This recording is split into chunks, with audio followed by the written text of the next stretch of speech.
بسم الله الرحمن الرحيم. واللجنة الأولمبية بتعيد علينا قبل العيد كده بأربع أيام ولا حاجة. كل سنة وأنتم طيبين. اللجنة الأولمبية بتقول للأهلي إيه؟ عيدكم سعيد إن شاء الله، وتستعدوا كده لماتش بيراميدز.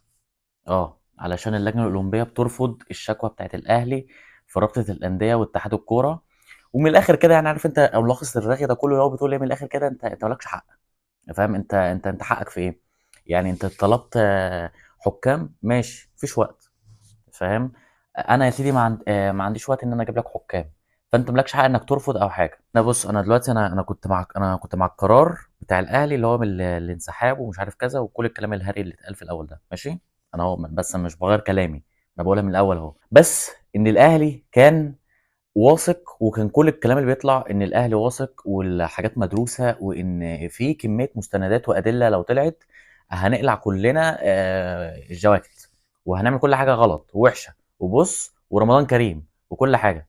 بس يعني كل ده حصل وطلع فعلا، يعني ما فيش اي حاجه، يعني اللي هو طب يعني انتوا كنتوا بتضحكوا علينا احنا طيب، ولا بتضحكوا طبعا على اللجنه الاولمبيه قبل ما تبعتوا لهم، ولا بتهددوا رابطه الانديه، ولا في ايه؟ يعني احنا لغايه دلوقتي بنتكلم لسه قبل القرار بتاع اداره الاهلي، يعني قبل البيان بتاع اداره الاهلي بقى احنا هنعمل ايه دلوقتي. يعني والله العظيم كله دلوقتي طالع عم يقول طب احنا هنعمل ايه، طب احنا ايه وبعدين. طيب سيبك من ان كله دلوقتي بيحفل، وكله بيحفل وحقه. الزمالك بيحفل بجمهوره وحقه، بيراميدز منزل بوست مش عارف بيضحك وبتاع، حقك يا باشا، كل حاجه. ايه عملت ايه دلوقتي؟ انا استفدت ايه مثلا؟ انا دلوقتي لو رجعت للدوري، ماشي، واكسه ومصيبه وليله زرقاء فوق دماغنا وفوق اللي خلفونا، بكل صراحه يعني انك ترجع الدوري. طيب ما رجعتش الدوري، او وكستين برضه يعني اصلا انت دلوقتي هتطلع دلوقتي هتصعد للفيفا، المفروض انك من الاول اصلا تصعد للفيفا، بس هتصعد للفيفا. هتلاقي في كلام بيتقال ان ده هيبقى شأن داخلي فمش هيقدر يقول حاجه، يعني انا في الحالتين خسران. طيب انا دلوقتي طالما انا عارف ان انا في الحالتين خسران، انا ليه اخدت القرار ده من الاول؟ يعني دلوقتي انا هو زي ما بقول لك انا كنت مع القرار في الاول اهو، وانا يعني انا مستني بس القرار بتاع الاهلي انت هتطلع تقول ايه. بس انا دلوقتي انا ما فيش حاجه بايدي قويه ان انا اقدمها قدام رابطه الانديه واتحاد الكوره. انا عارفين ان هم كلهم حراميه ونور وكل حاجه، احنا عارفين كل ده، كله عارف، اللي في مصر وبره مصر واللي في الدول الاجنبيه والدول المغربيه، كله عارف ان دول حراميه ونور وكل حاجه. بس انا دلوقتي انا استفدت ايه؟ دلوقتي انا مش عارف كده، ليه انسحبت؟ يا عم انا هنزل ماتش الزمالك اخسر، ما انزل واخسر. الحكام قبيضه، طيب ما هي دي مش اول مره. ان مش عارف اتحاد الكوره مش عارف متلفق او كذا، ما هي دي مش تاني مره. ما انا عارف، يعني من ساعه ما احنا بدانا الكوره في 1948 عارفين ان كل الكلام ده هيحصل. انا دلوقتي استفدت ايه بقى؟ سواء انا انسحبت من الدوري او ما انسحبتش من الدوري، وبعدين فيما بعد انا مستني اشوف ايه التصعيد بقى اللي الاهلي هيعمله. يعني اقول لك حقك يا باشا، اللجنه الاولمبيه حقها، كله حقه طالما انا مفيش حاجه بايدي. مع ان انا في الاول انا باشا انا مع الاهلي وكل حاجه، لان هو كان في حاجات المفروض بيتقال ان احنا معانا حاجات كتيره في ايدينا، معانا حاجات كتير قوي، معانا كميه حاجات. ده احنا مش مثلا هنطلعهم ان هم ايه ملفينا وبتاع، ده احنا هنطلعهم ان هم اصلا في غسيل اموال وحراميه وكل حاجه. مفيش اي حاجه حصلت. طب انا بعمل ايه طيب؟ اللجنه الاولمبيه طلعت خلاص رفض للشكوى وكل حاجه، وانا لا حول ولا قوه ولا قوه، لا وانا مستني بقى الجمله بتاعت ايه، ان انا خايف دي من الجمله دي قوي، ان الاهلي ينزل بيان ان انا هستكمل الدوري، ماشي، وفي نفس الوقت ايه، هصعد الموضوع. يعني انا هعمل كده، انا هصعد الموضوع وفي نفس الوقت هستكمل الدوري. اه طب ما انت هتستكمل الدوري ليه؟ طبعا هتصعد الموضوع. طب هتصعد الموضوع ليه؟ طب انت هتستكمل الدوري، ما تفهمش. انا خايف من الجمله دي، وخايف من الجمله بتاعت لن ولم ولك ولف ان انا انسحب من الدوري. امال انا عامل الموضوع ده كله من الاول ليه يا صاحبي؟ طيب يعني عشان الاداره دي هتبقى فعلا، هتبقى غبيه لو فعلا الكلام ده حصل. طب انا عملت كل الليله وكل الهمبليزه دي ليه؟ انا كده هكون اعتمدت قرار رابطه الانديه، خساره من الزمالك 3-0، خساره الثلاث نقط ده طبيعي اكيد، وخساره ثلاث نقط زياده في نهايه الدوري.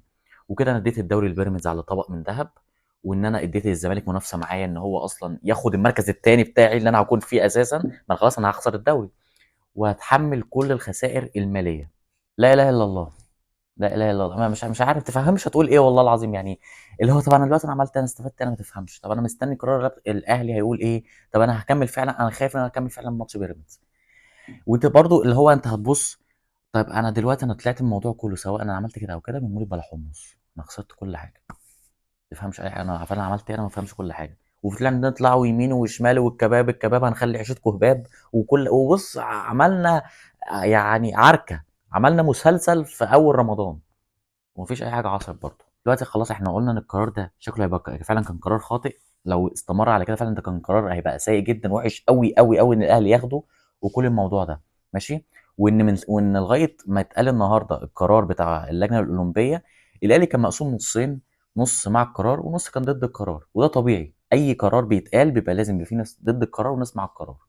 ماشي. وفي ناس بيبقى في فئه في وجهه نظر هتنتصر ووجهه نظر هتخسر. دي بديهيات، بنشرح بديهيات. بس اللي مش منطقي خالص تمام اللي هننقلنا بقى على الناحيه الثانيه بتاع السوشيال ميديا الاهلي وسوشيال الاهلي وانتصار الراي. يعني ايه الاهلي وانتصار الراي؟ ان هو انا دلوقتي اهو، انا مش انا كنت بقول ان القرار ده بقى وحش وان مش عارف شفته بقى.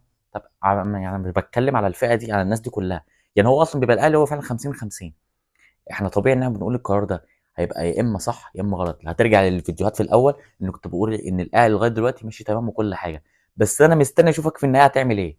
لان انت لو عملتش غير كده الاهلي كله هيبقى ضدك، جمهور الاهلي كله هيبقى ضدك، وده طبيعي. بصوا يا جدعان، دلوقتي الناس اللي دلوقتي بتقول ان مش عارف شفتوا بقى انت وجهه نظر بتاعتها اللي صح وكل حاجه وكل الحاجات دي. طيب ماشي، ما هو طبيعي ان هو دلوقتي وجهه نظرك هي دلوقتي اللي صح، بس انت فرحان ليه طيب؟ يعني اللي الناس دي كلها مش والله العظيم مش بتكلم على شخص معين او بحلف بصيام اهو، مش بتكلم على شخص معين. انا بتكلم على الناس دي كلها كده اللي هو دلوقتي ان القرار ده وحش وكل حاجه. ايوه بس انا ليه بحس ان كل يوم لغايه ما حصل اليوم ده ان في ناس كده اللي هو ايه القرار ده هيطلع ان شاء الله هيطلع غلط، القرار ده ان شاء الله يعني فاهم اللي هو ما بحسهمش ان هم مع الاهلي. يعني دلوقتي انا مش مع اداره الاهلي، يعني انا في الايام اللي فاتت دي ما كنتش مع اداره الاهلي. انا مع الاهلي بشكل عام ضد مؤسسه معينه اللي هي اتحاد الكوره رابطه الانديه. بس انا مع الاهلي، انا مع الاهلي ومع القرار لغايه ما اشوف نهايته ايه. لكن مش معنى كده ان القرار ده بنسبه كبيره صح ونسبه كبيره غلط. القرار ده هنتكلم فيه بعدين قدام اللي هو المفروض دلوقتي بقى. فاهم اللي انا بتكلم فيه دلوقتي؟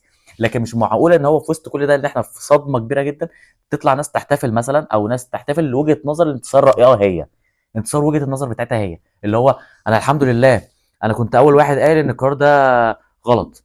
انا الحمد لله كنت قال ان القرار ده هباب وان احنا هيحصل كذا كذا كذا. انا شفته يا جماعه انا جامد ازاي، انا جاحد ازاي، انا فاجر ازاي. مفيش كده.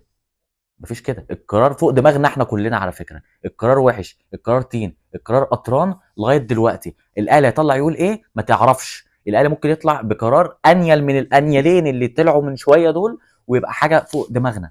لكن مش معنى كده ان احنا نحتفل دلوقتي ان لا الحمد لله قراري هو ده اللي صح. فاهم اللي هو بقى حاسس ان هو في بقى في ماتش ما بين ايه الجمهور ان مين وجهه نظره هتبقى صح.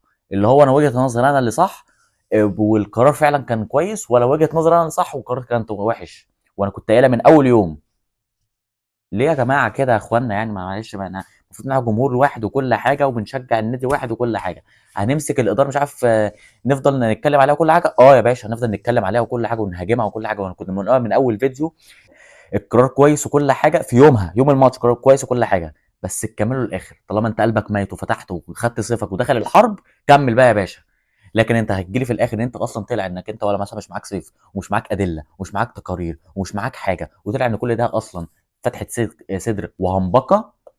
لأ، هنكون ضدك عادي جدًا ونهاجمك وإن ده أسوأ قرار فعلًا وكل حاجة، وإن الإدارة دي فاشلة في كل القرارات اللي خدتها، من ساعة ماتش الترجي اللي اتضربنا فيه في 2018، من ساعة الماتش بتاع الوداد بتاع 2022 ال اللي كان النهائي كان في المغرب من ماتش واحد. من كل ده يا باشا، يا باشا هابقى ضدك وكل الحاجات دي.